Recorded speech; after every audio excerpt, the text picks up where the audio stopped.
Hello guys, welcome to my channel. Today we are going to see how to fix a VC runtime 140_1.dll missing.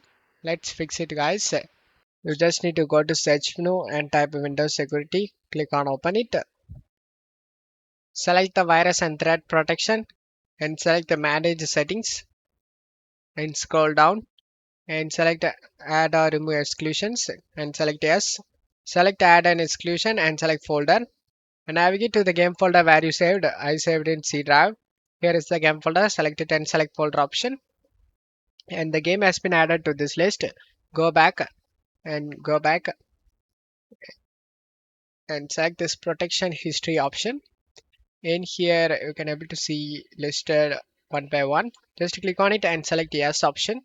And as you can see, the game related file is in here. As you can see, select the action option and select restore and select the yes option to restore the game file. The same thing for down here. You just need to click on one by one and restore the files.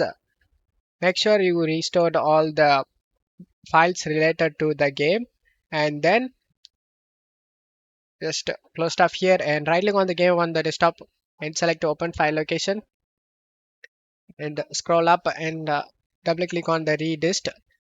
Double click on this quick SFV and select this file and select open.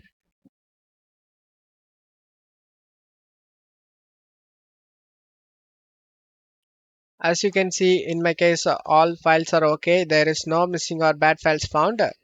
If in your case the bad file or missing file is found, then you just need to check my video description for this video link. Just uninstall and reinstall the game by following these video steps, and this should fix your problem, guys.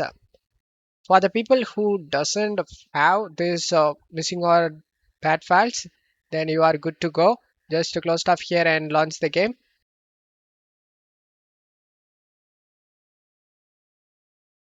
As you can see, the game opens up without having any problem, and you will never face any game related problem, guys.